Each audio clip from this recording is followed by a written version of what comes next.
యాదాద్రి భువనగిరి జిల్లా భువనగిరిలో స్వర్ణగిరి దేవస్థానంలో వైకుంఠ ఏకాదశి ఏర్పాటుపై గురువారం మీడియా సమావేశంలో ప్రధాన అర్చకులు శ్రవణ్, ధర్మకర్త మురళీకృష్ణ గోపాలకృష్ణ మాట్లాడారు.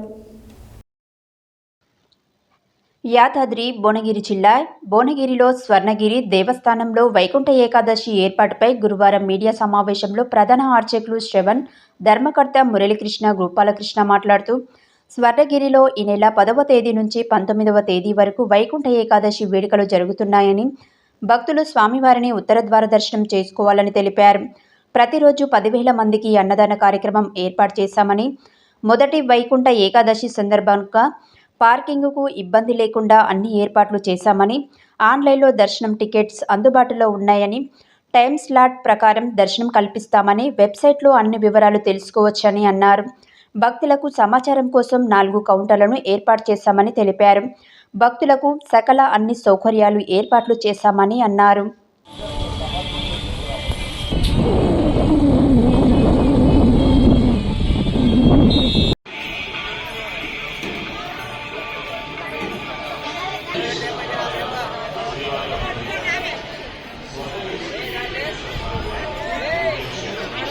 సేవలలో పాల్గొని శ్రీ పద్మావతి గోదాదేవి సమేత శ్రీ వెంకటేశ్వర టికెట్ కౌంటర్స్ లో కానీ టికెట్స్ తీసుకొని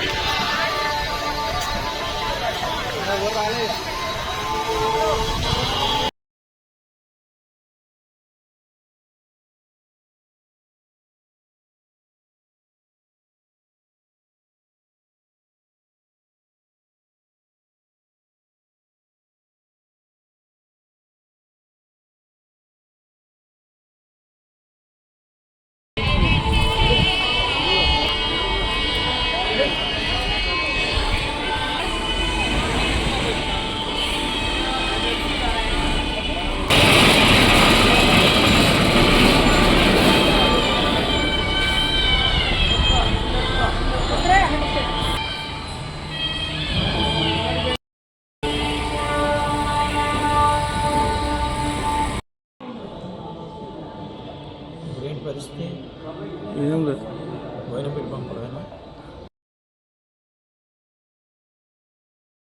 చక్కటి ప్రశ్న అండి. ఎందుకంటే నిన్న సాయంత్రం న్యూస్లో చూసిన తర్వాత మనసు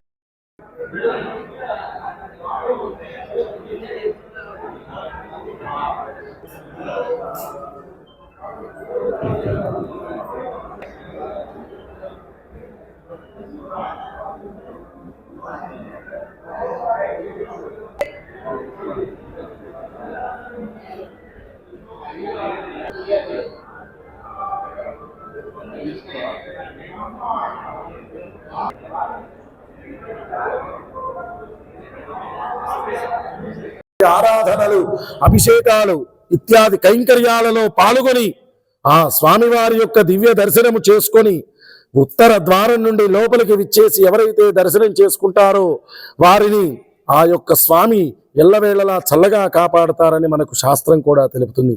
అదేవిధంగా ఈ యొక్క భూలోక వైకుంఠ క్షేత్రమైనటువంటి స్వర్ణగిరిని వివిధ రకాల పుష్పాలతోటి, చంపక, జాజి, పున్నాగాది పుష్పాలతోటి అలంకృతంగా తయారు చేసి స్వామివారి యొక్క దర్శనాన్ని మనకి ఇవ్వబోతున్నారు. నుంచి శ్రీ శ్రీ శ్రీ చిన్న జిఆర్ స్వామి గారి యొక్క మంగళాశాసనాలతోటి, వాళ్ళ సూచనలతోటి దేవస్థానంలో ప్రత్యేక పూజలు, ప్రత్యేక ఉత్సవం రిలేటెడ్ ముందు ప్రీ వర్కింగ్ అంతా కూడా స్టార్ట్ అయిందండి. లాస్ట్ 6 days నుంచి కూడా వైకుంఠ ద్వారాలు, మోక్ష ద్వారం తెరుచుకునే విధంగా ఏదైతే ముందు జరగాల్సిన పూజలు అన్ని కూడా, ఉత్సవాలు అన్ని కూడా దేవాలయంలో నిర్వహిస్తున్నాము.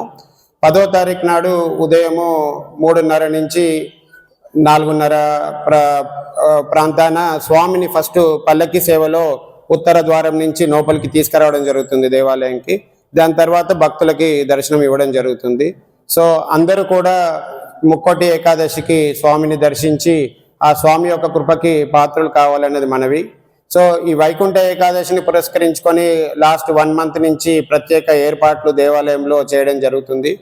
మీరందరూ కూడా ఇప్పుడు చూసుంటారు, విశేషంగా 10 days ఎంతో అదృష్టం అనుకుంటారు. సో ఈసారి స్వర్ణగిరి దేవాలయంలో ఈ వైకుంఠ ఏకాదశి మొదటి వైకుంఠ ఏకాదశి అండి. సో 10 రోజుల పాటుగా వైకుంఠ ద్వారం తెరిచి ఉంటుంది భక్తుల కోసము. జనవరి 10 నుంచి జనవరి 19వ తారీఖు వరకు ఈ అవకాశం ఉంటుందండి వైకుంఠ ద్వారం ద్వారా స్వామివారిని దర్శించుకునేది. సో ముఖ్యంగా ఏర్పాట్లకు వస్తే దేవాలయంలో రద్దీ పెరిగినా కొద్దీ ఏర్పాట్లు అనేది పెంచాల్సిందే. రద్దీ ఎలా వస్తుందని దాన్ని మొదటి గుర్తించి దాని తగ్గట్టుగా ఏర్పాట్లు చేయడం చాలా ఇంపార్టెంట్. సో అదేవిధంగా స్వర్ణగిరి దేవాలయం నుంచి ఒక చక్కటి టీం వర్క్ అనేది వర్కింగ్ అవుట్ చేస్తున్నామండి. మొదటిగా రహదారి నుంచి దేవాలయం లోపలికి వచ్చే మార్గంలో పార్కింగ్ విషయంలో సో రెగ్యులర్గా కాకుండా ఈసారి 4 డిఫరెంట్ జోన్స్లో పార్కింగ్ ప్రొవిజన్ ఇవ్వడం జరుగుతుందండి. అంటే భక్తులు వచ్చిన వాళ్ళకు పార్కింగ్ ఇబ్బంది లేకుండా వాళ్ళు ఏ దర్శనానికి వస్తున్నారో ఆ విధమైన నియర్ ఆఫ్ పార్కింగ్ పెట్టుకొని రావడానికి ఒకటి చక్కటి అవకాశము. అండ్ ముఖ్యంగా క్యూ లైన్స్, భక్తులు ఎంత వచ్చినా ఆర్గనైజ్డ్గా ఉంటే పద్ధతి ఎటువంటి తొక్కిసలాట లేకుండా చక్కగా జరగాలి కార్యక్రమం. సో దానికి కాబట్టి మోర్ ఆర్గనైజ్డ్గా సిస్టమ్ని ఏర్పాటు చేస్తున్నాము. సో దేవాలయం